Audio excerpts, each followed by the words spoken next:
In a shocking twist of events, 5 people are now facing serious charges connected to the death of Friends star Matthew Perry.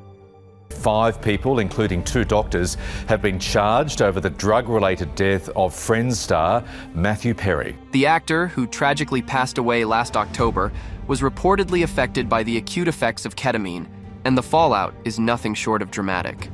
The U.S. Attorney Martin Estrada revealed that this case involves a jaw-dropping number of charges against the accused.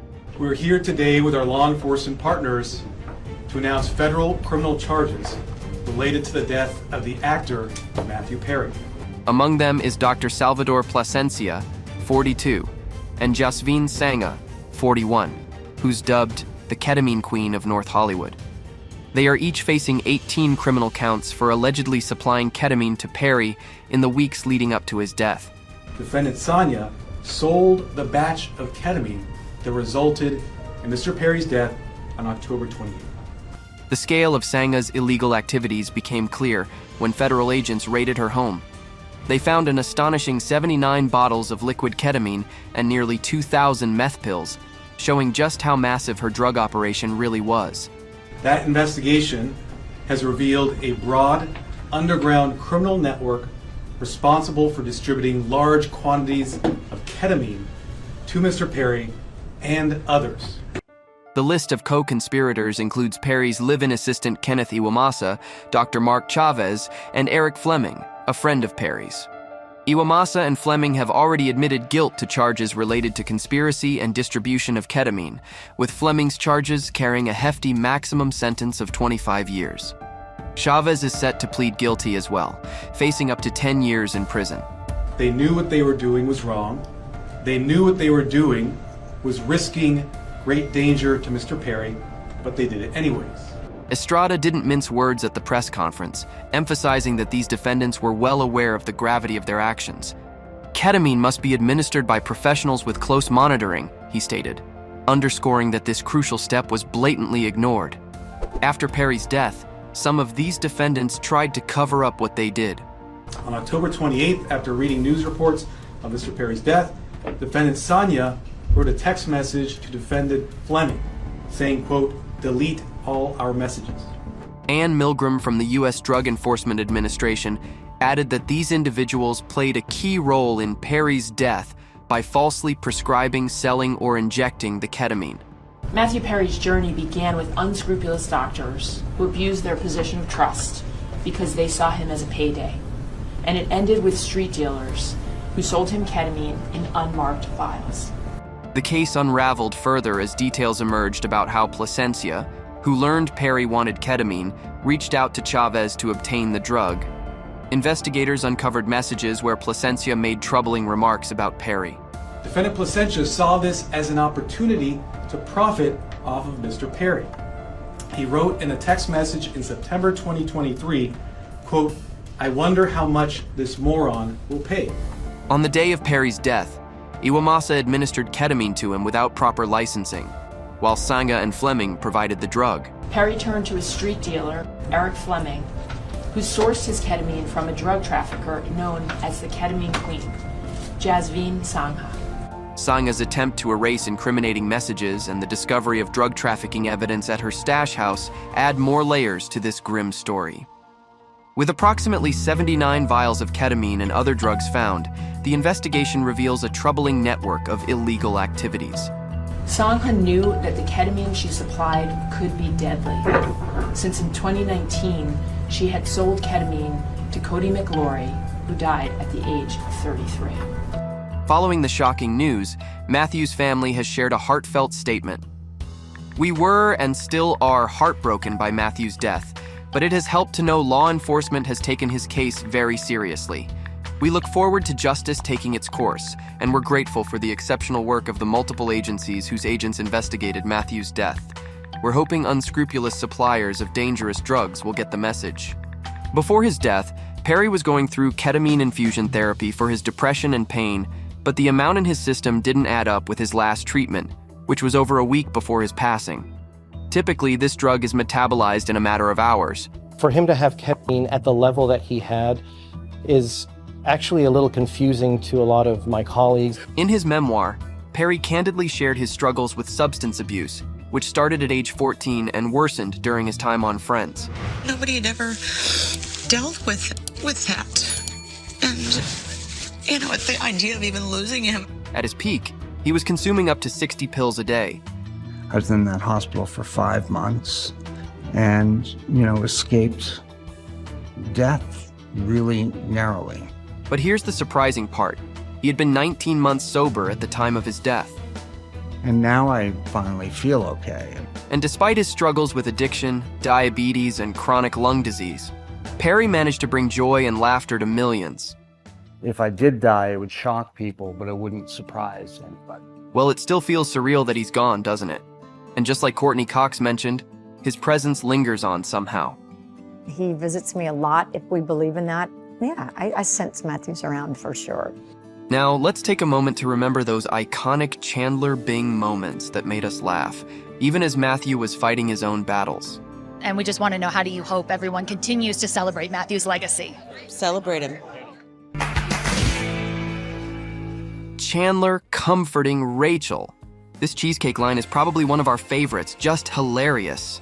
Stick to your side. Come on now.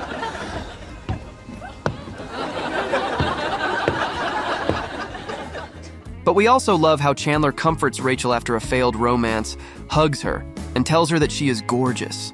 It's a touching scene that highlights his growth as a character and friend. Hey, you know what?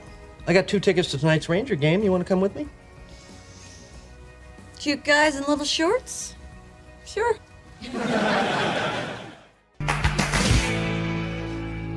Chandler finds the right words for Ross. Our favorite moment with these two is when Chandler posts that Ross has died, and Ross arranges a memorial service to see who comes. I'm dead and no one cares? I look like a man?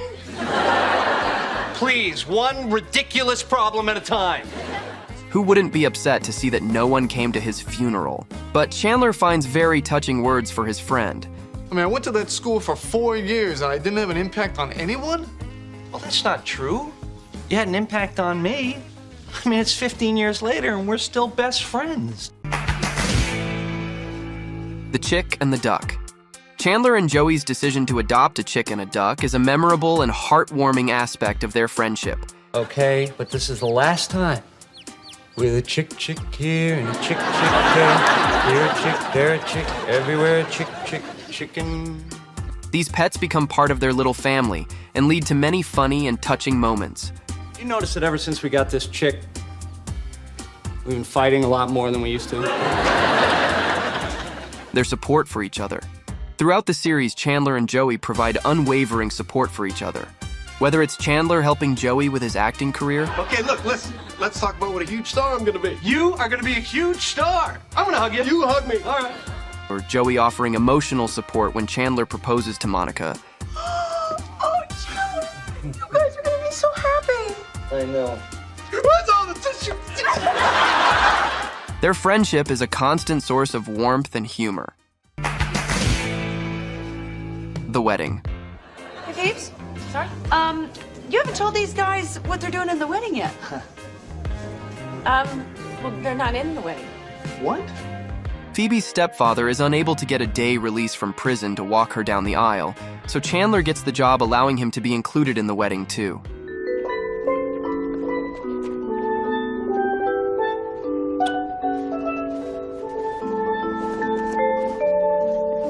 What a magical moment it was. It illustrates the depth of their friendship and Chandler's dedication to making Phoebe's special day perfect and being an integral part of it. Chandler's acceptance speech. Charles Bing, professionally known as Helena Handbasket, works as a drag artist in Las Vegas. Hello, darlings. And there's Daddy. Monica and Chandler went to Las Vegas to invite his estranged father to their wedding. Chandler seemed hesitant at first, but eventually he was able to swallow his pride and invite his dad to the wedding. We'd really love it if you could be there. Really? I know it would make me happy. Ma'am. This speech is filled with emotion and shows the growth in their relationship. Proposal. In season 6, Chandler's proposal to Monica is one of the most heartwarming moments in the series. Will you marry me? Yes.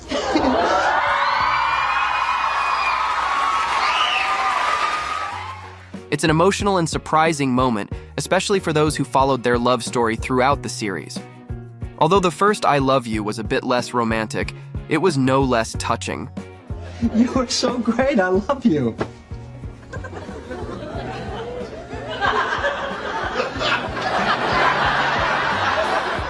Adoption journey. Chandler and Monica's struggles with infertility and their eventual decision to adopt is a poignant storyline that resonated with many viewers. I love my wife more than anything in this world. And it kills me that I can't give her a baby. It shows their unwavering commitment to building a family together. You still want that baby?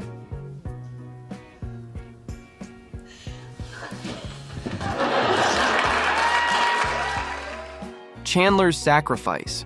Chandler.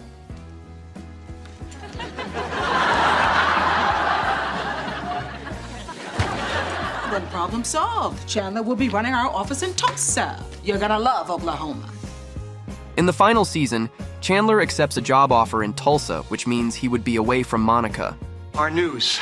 My company has asked me to head up our office in Tulsa, so as of Monday, I'm being officially relocated. In a touching scene, Chandler initially takes the job, but then realizes how much he loves Monica and decides to quit, demonstrating his commitment to their relationship. What are you doing here? I wanted to be with you. I missed you so much. Chandler's goodbye. Chandler and Monica, along with their adopted twins, move out of their apartment. The emotional farewell scene occurs when they are saying goodbye to their friends. Chandler says an emotional farewell to his beloved apartment. Look around, you guys. This was your first home. And it was a happy place, filled with love and laughter. It's a bittersweet moment that marks the end of an era for him and his friends.